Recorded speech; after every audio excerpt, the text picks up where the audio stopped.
Hey, what's up, guys? Mike here. A lot of cool stuff happening with free agency in the NFL, especially for my Bucks, who just picked up some good defensive players, good tight end. Though we're probably gonna lose Revis, but he's pretty overpaid, and hopefully we can draft a new line. But I'll touch upon free agent stuff another time. This time, I want to get a review of a show that I just started watching Friday, but I'm already up to season 4, and that would be the Clone Wars because it's pretty awesome. Now, in this vlog, I'm going to talk about this review vlog, whatever you want to call it. I'm going to talk about seasons 1 to halfway through 3. I'm going to do another episode that's the other half of 3, 4, and 5, and then 6 on its own because 6 is strictly on Netflix because that's where they released it. So I feel that is the it deserves its own. Not that season 1, 2, 3, 4, and 5 don't, because seasons 1 to 3 are pretty awesome. So let's start with season 1. Now, season 1 starts off with one of my favorite episodes in the series so far, which is almost a downside for it, because when one of your best episodes is the first one, what's that say about the rest of you? I mean, the rest of the show is good, but that's just a really good one. That one is Ambush, which I want to talk a little bit about because I think it's awesome because it's completely standalone from the rest of it. I mean, it does take place in the Clone Wars, and there is a episode later on that's a prequel to it. But in this one is so far the only Yoda-centric episode that I've seen. You just see Yoda using his awesome Force powers, showing how he can inspire people. And I know that comes back around to season 6, which is why I'm burning through this so I can get to season 6 and watch more Yoda awesomeness.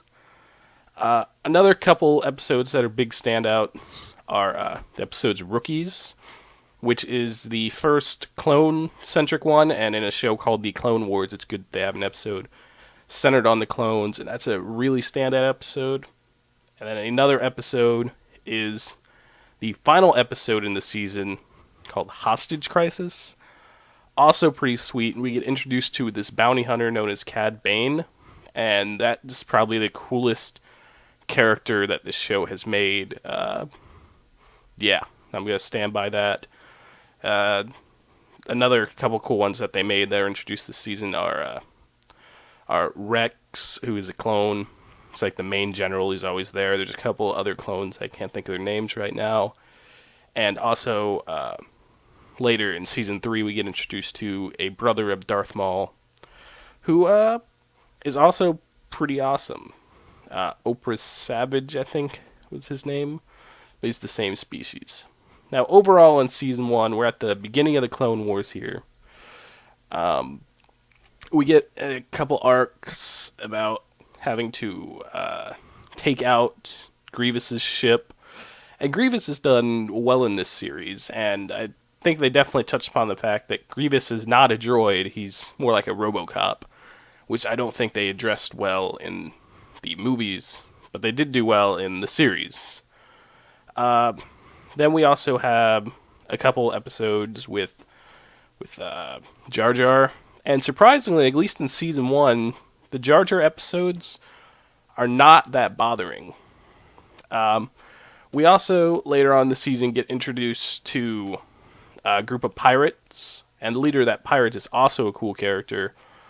But there's a really good episode involving them, which I forgot to mention earlier, called Dooku Captured.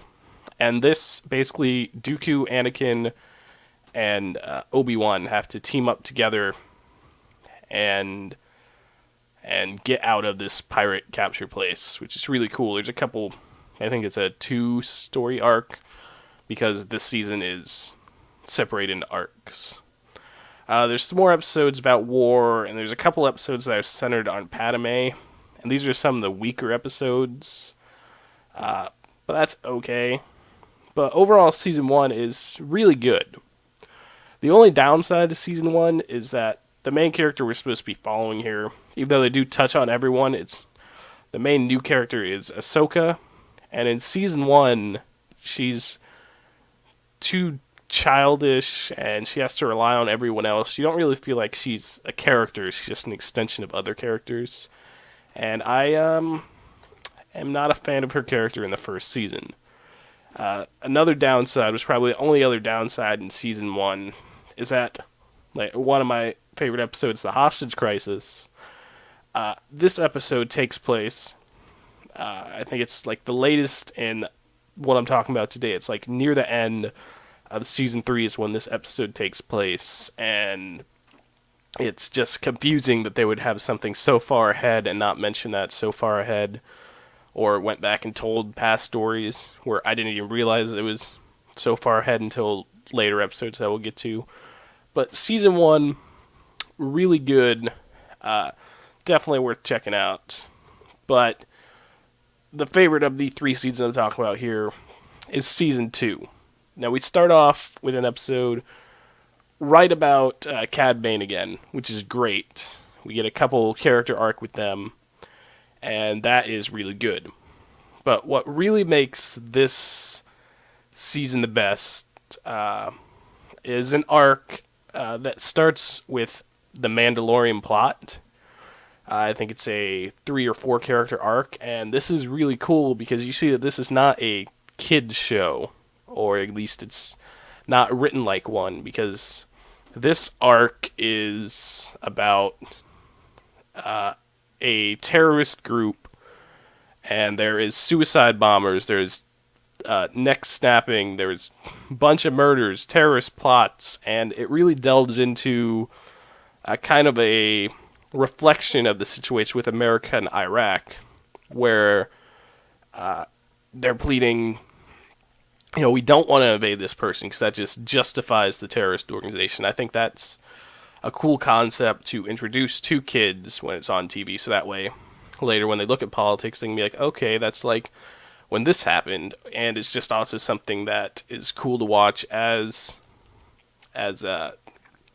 an older person who understands the politics of war.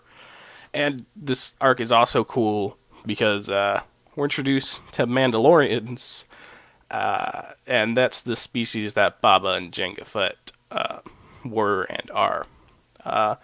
There's also another episode that takes place. I think this episode is the latest up to. It takes place after the end of first half of season 3, called Senate Murders, and this involves an assassination plot, also a more advanced plot, which I like, and it definitely takes place after, which again is kind of a detract more from season 3, and that they never explain it. But after season 3, there's not a lot of prequel episodes, so it's all straightforward in the storyline. Another good arc in this one is the Xylo Beast arc, because it's kind of a King Kong-ish story. They take a beast away from its home, and madness ensues, basically. And it also delves into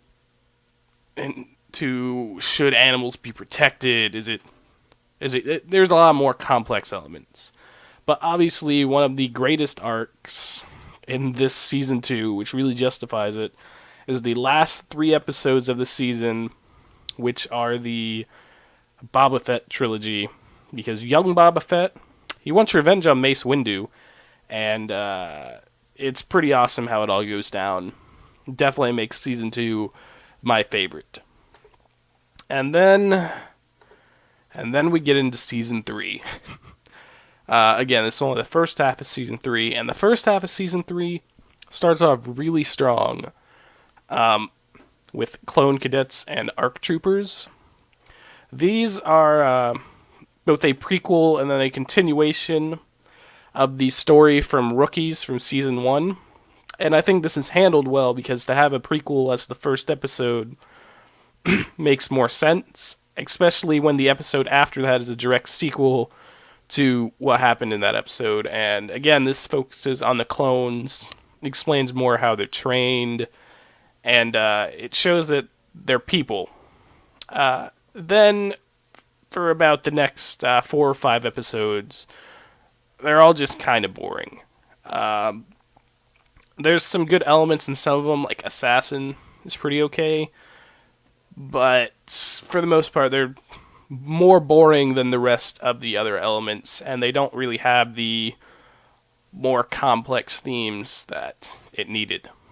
But then, luckily, after that, we get introduced to Cad Bane again, and this is where we kind of realize that the episode at the end of season 1 is after all of this, because he's now getting the plans to pull off the job. But then after that, we get back on the later timeline with the Hunt for Zero, also a good episode. In that it takes place after this, and we get more information on how the Fett clan works. So that's all cool. And then we get my favorite episode of this half of the season for just more expanding on the mythos of Star Wars. Because in this episode, Heroes on Both Sides, you kind of get an examination of the Separatists and why they're doing this. You realize that not all Separatists are bad and that they're not doing this for the wrong reasons. They just felt that what the Republic was doing was wrong and they tried to pull away. It doesn't mean that the Republic's right. It doesn't mean that the Separatists are right. It doesn't mean either of them are wrong. And it's very reminiscent of the Civil War, where you think that these are people that used to be friends that are now fighting each other. And I think they pulled it off really well. Then the last episode of this half of the season is Pursuit of Peace. It's okay, but it didn't live up to the 3 episodes behind it, and it was more reminiscent of the 5 episodes that preceded that, where they were just kind of boring. And the worst part of season 3, if I didn't address this, is that almost all of these episodes are prequels. Besides the ones that are direct continuations, they all take place before or during season 2. They expand on stuff that happened, and I just really didn't care that much. They pulled it off well in a couple, but for the most part, they were boring because, well, you know what happens afterwards. And no fault to Jar Jar Binks. He was part of one of the prequel episodes, but it was not his fault that the episode was bad. It was just kind of a boring story to tell. So this is the weakest first half of the season. The second half does get better, but we'll touch upon that in the later episode of this. So the first 3 seasons are good. A couple of them are great. I'm really looking forward to watching more of this show because it is just really cool. Better than the prequels. Besides episode 3, which I love. We'll talk about that later too. If you haven't seen this show, it is now on Netflix. Go watch it. It's really good, especially if you're a Star Wars fan. And even if you're not, this could get you to be one. So let me know down below what you thought of the Clone Wars, up to where I talked about, or even past. Please like, share, and subscribe. Thank you for watching, and see you next time.